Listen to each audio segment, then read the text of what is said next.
I quietly slipped away after discovering my wife's affair 3.5 years into our marriage.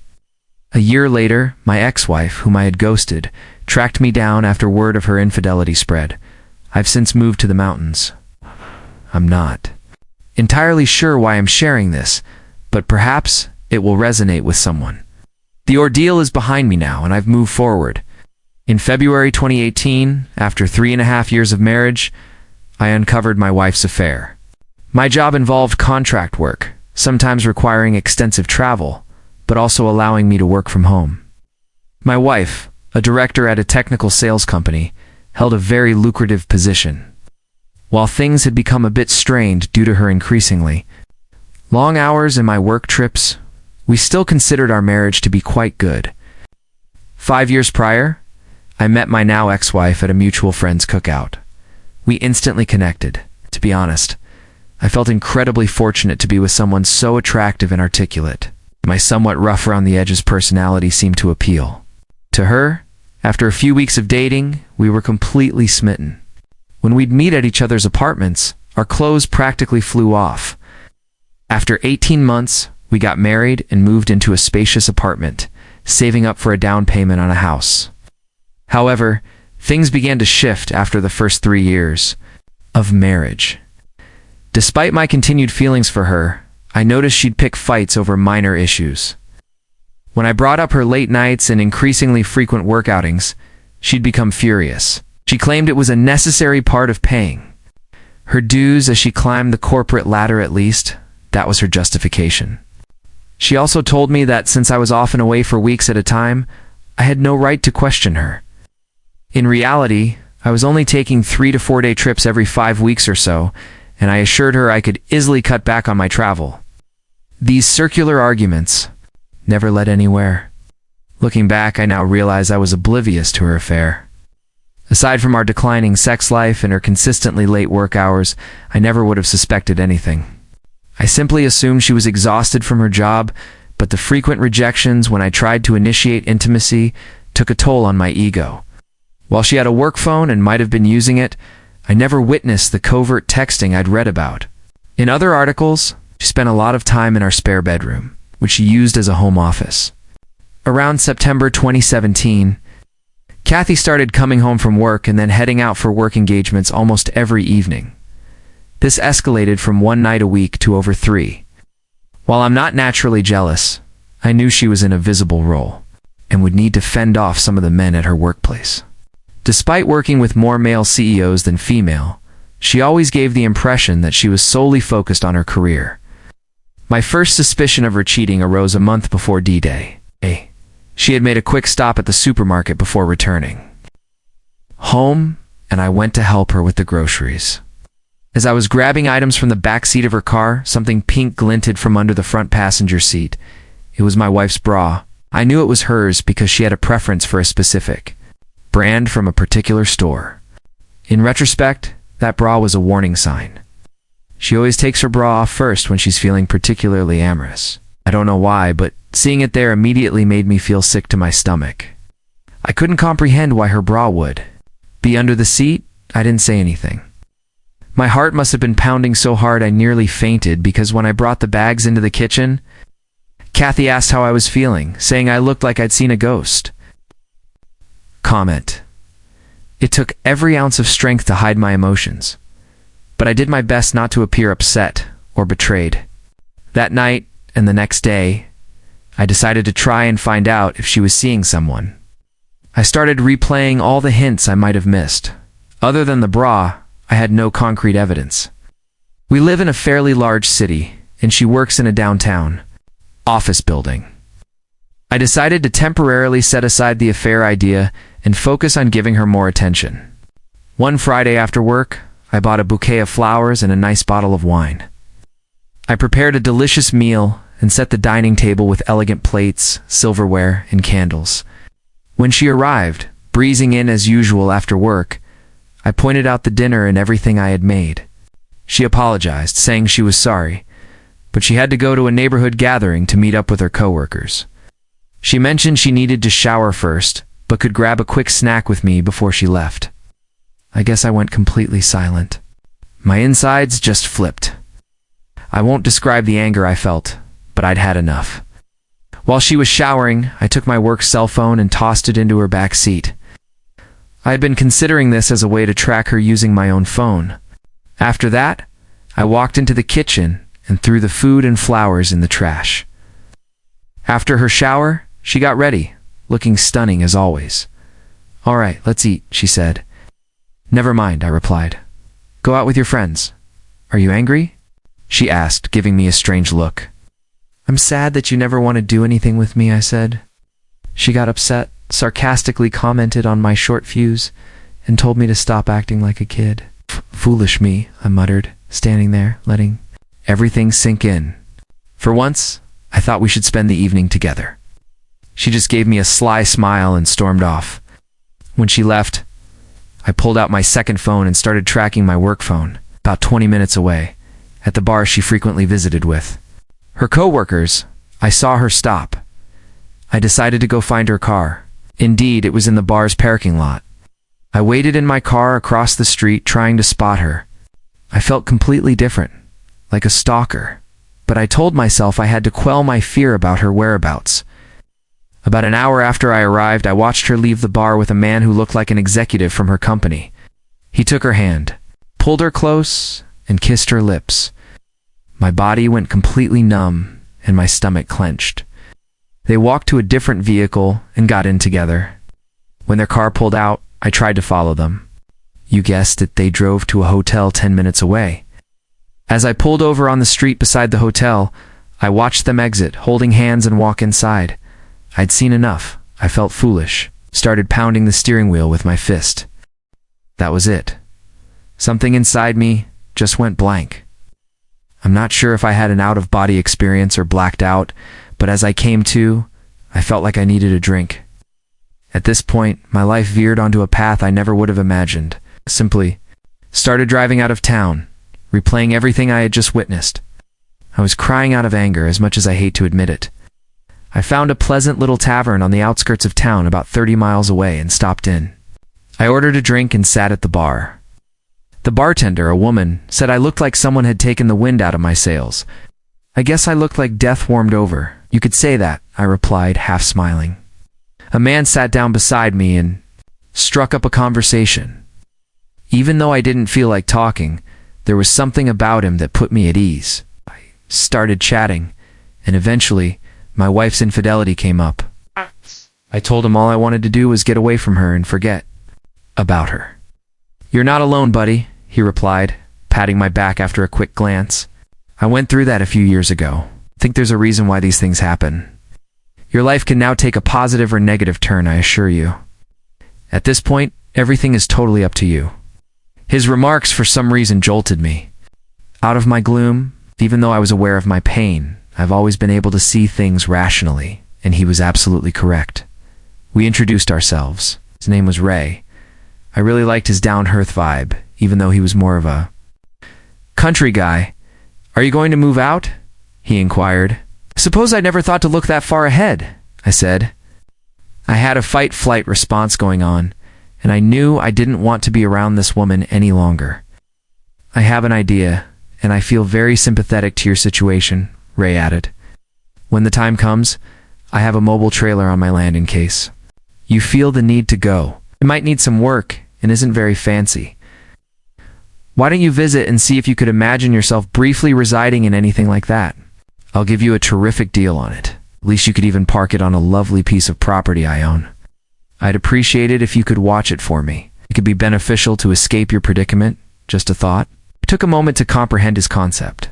Hell, honey, if I could have escaped my crazy ex-husband years ago, I would have jumped at the chance to go live in his trailer or anything just to get my head on straight, added the bartender, who had been listening in on the chat. Perhaps this was just what I needed, but I felt as though I had wandered into the twilight zone. "Yes, I'll think about it and maybe check it out," I said to Ray. After a while, we parted ways and agreed to meet at his house in a few days. I began to feel as though I had some perspective and an opportunity to escape what I thought was a terrible heartache combined with a nightmare. I knew one thing for sure. I would never, ever want to spend time with my wife again. I find cheating to be so disgusting, and it has always been the one thing I thought I would never put up with. I sat on the couch when I arrived home that evening. When Kathy came out, she asked me where I had been. "Where have you been?" I questioned, turning to face her. "You know, I went to grab drinks," she said. I directly inquired, "Are you having an affair?" She appeared surprised, but she soon collected herself and responded, "No. Why would you ask me that?" I informed her that I had heard she might be seeing someone at work. "Who told you that?" she said. "Someone I know," I replied, but I kept the name a secret. After saying, "You're being ridiculous." She accused me of being intoxicated and insane and inquired about my whereabouts. "We're going to a bar to enjoy some drinks with our friends," I remarked. Despite her obvious desire to ask more questions, she returned to our bedroom and went to bed.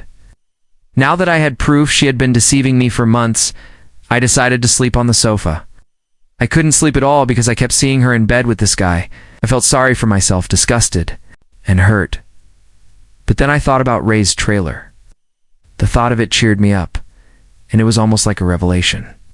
Something must be wrong with me, since the fight or flight response automatically activated amid the pain I was experiencing, and I preferred the flight response. We didn't talk much the following morning and carried on with the weekend as if nothing had occurred.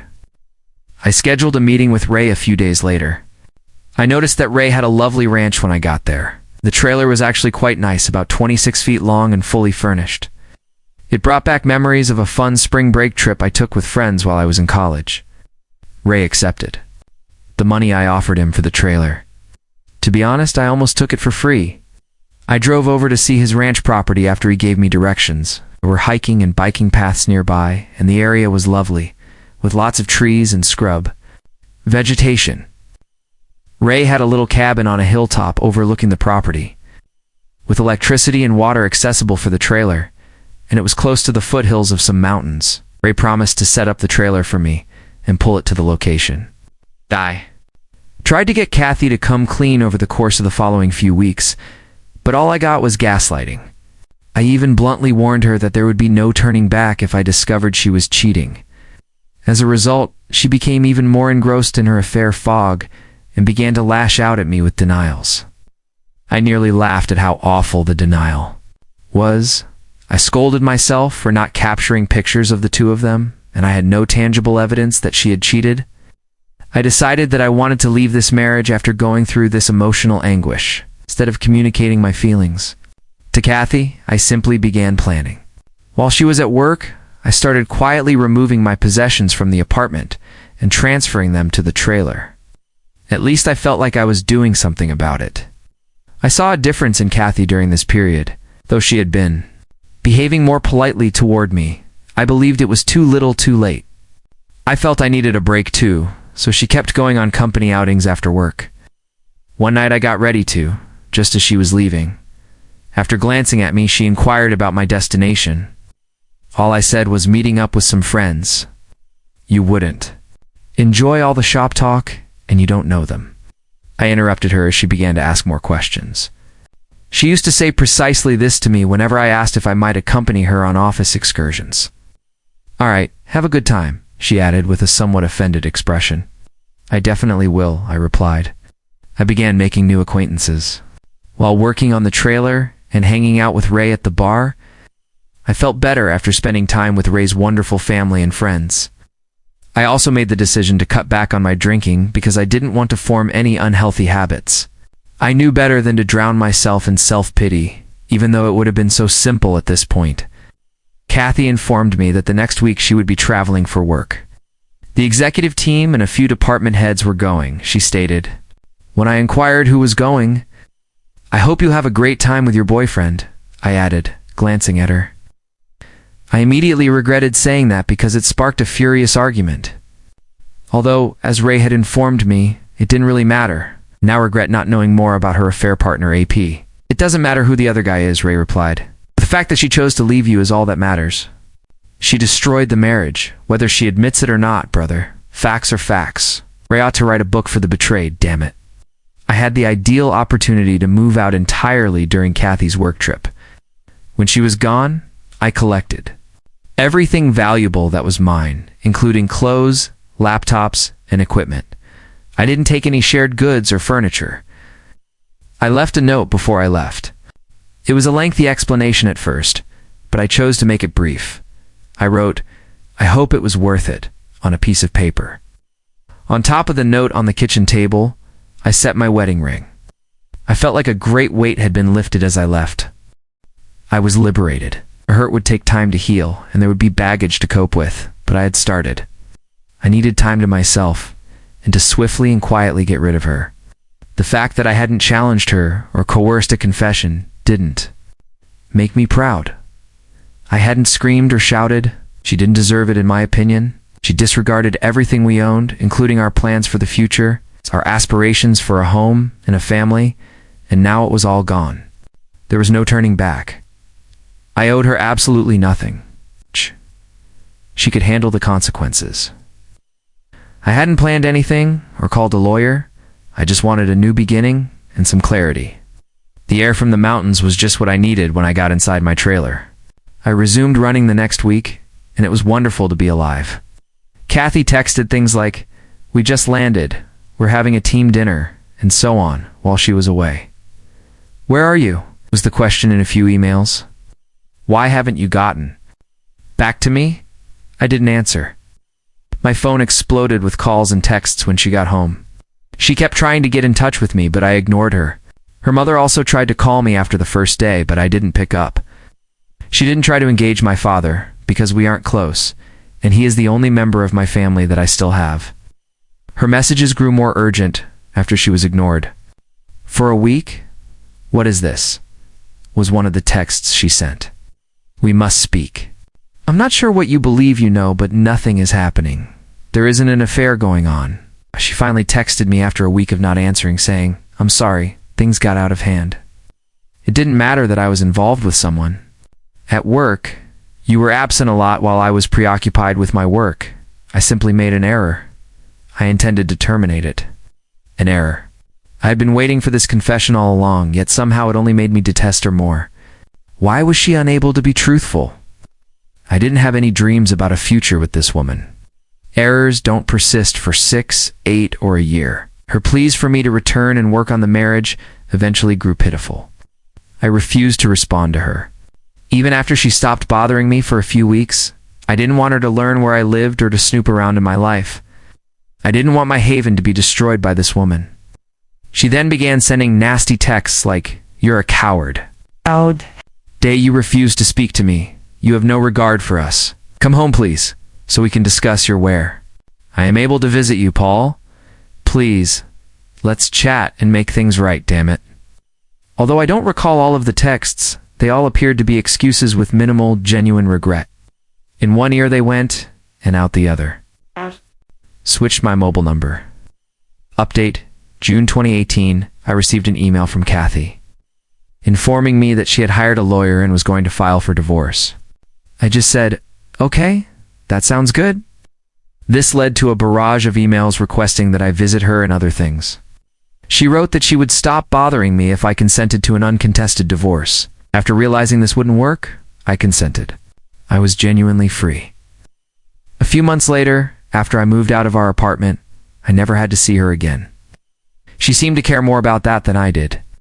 Even though neither of us had any closure, I would occasionally think of her for a few months, and yes, the grief would suddenly come to me, like when I heard a song we used to enjoy. After a while, though, I simply stopped thinking about her.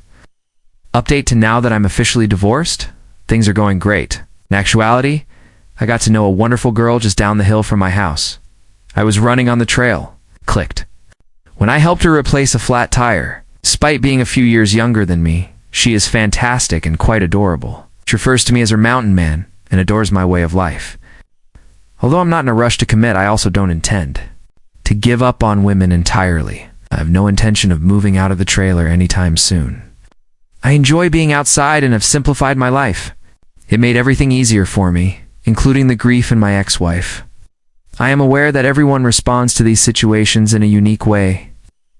I was fortunate to be in my 3rd year of marriage and not yet a parent.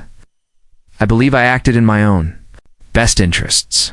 You don't have to spend your entire life with someone who cheats. If you experience something similar, Try not to overthink it. Continue living your life. As you improve yourself, it will get better. I hope everyone has the finest possible life.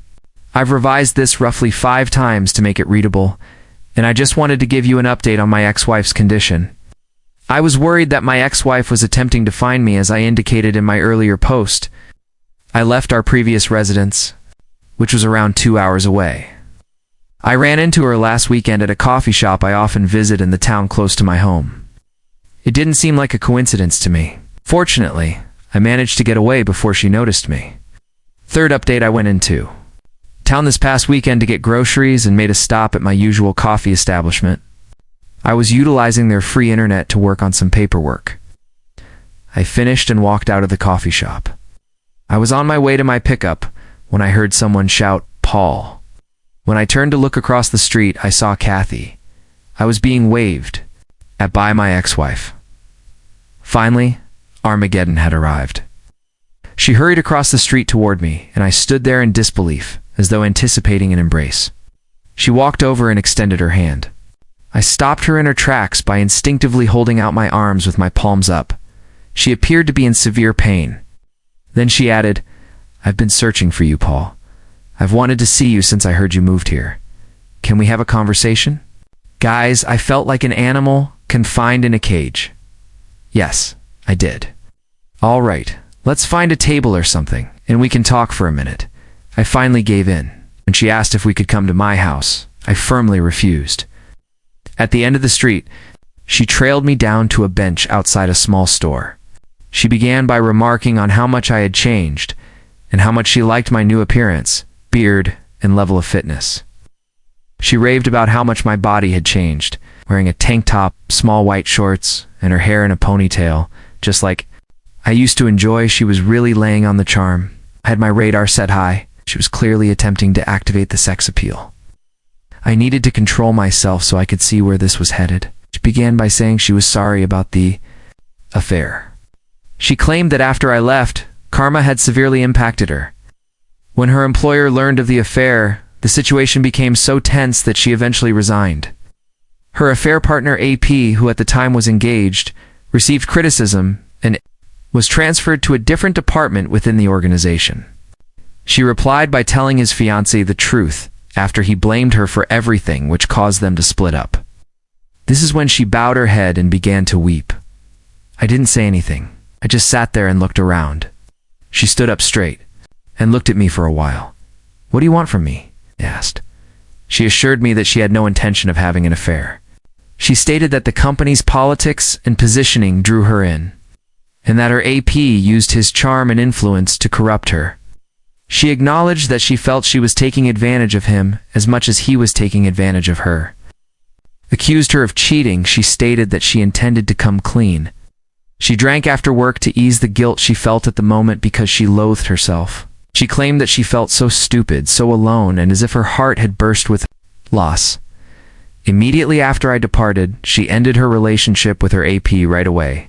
She believed she had to find me to see if there was any chance of reconciliation because I refused to speak with her or get in touch with her. She desired a fresh start. She hoped we could start fresh, even though she knew we were divorced. I simply gazed at her. I then gave it to her. "You have no right to come out here and undo all the harm you have done.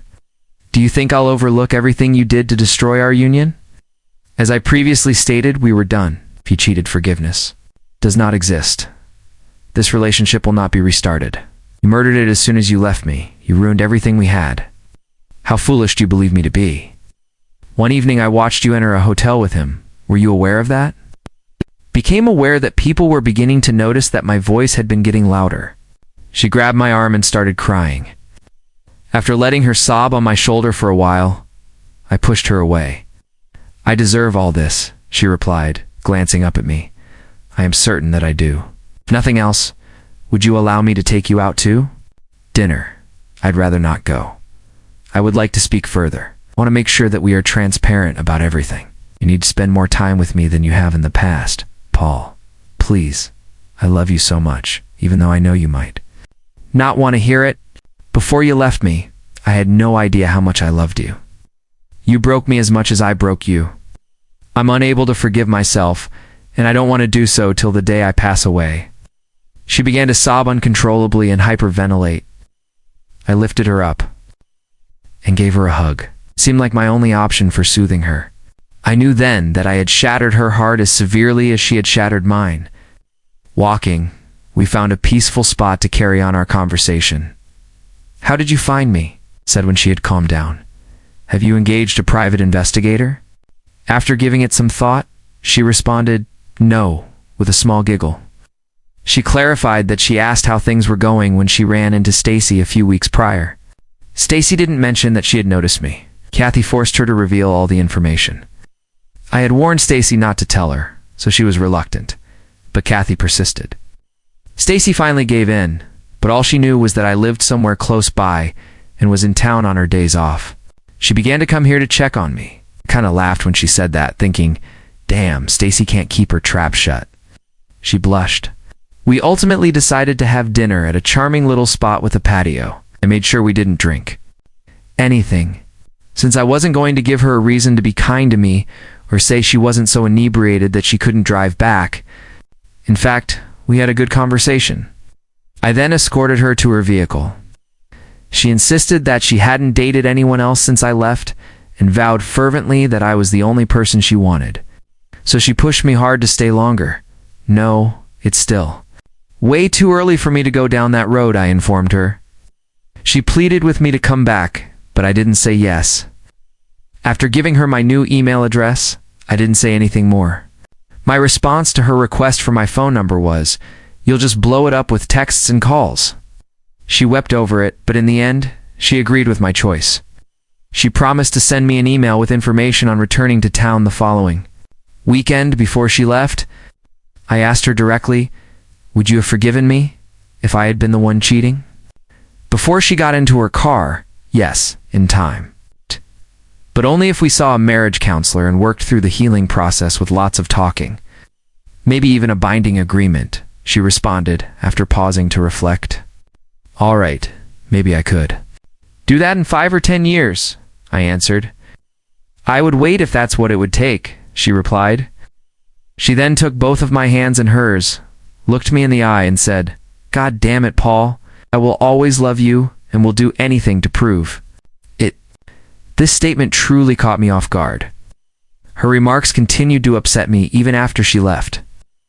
She had spoken those words so firmly, however, I was still unable to envision us reuniting.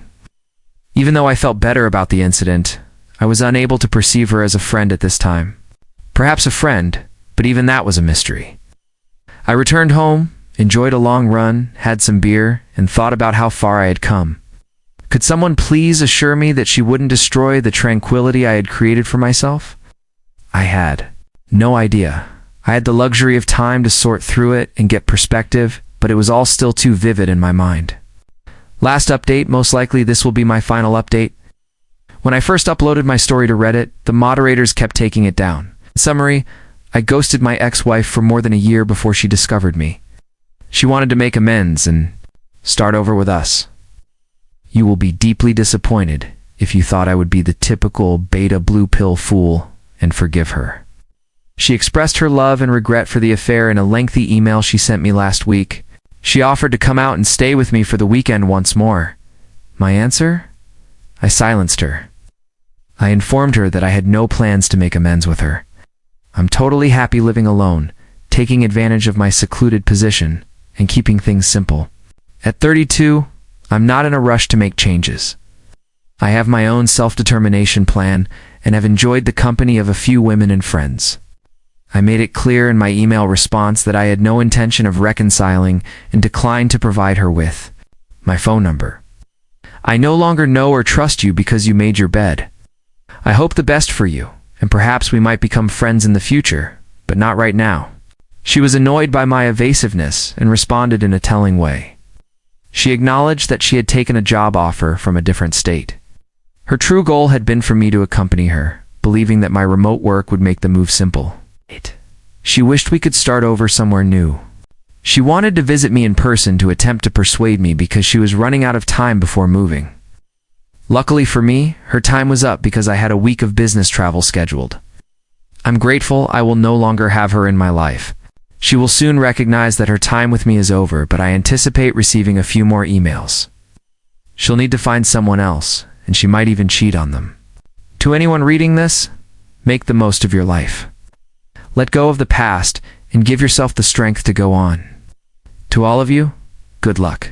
Thank you for watching. If you haven't subscribed yet, please do so and hit the notification bell to stay updated with more shocking real-life stories happening around you.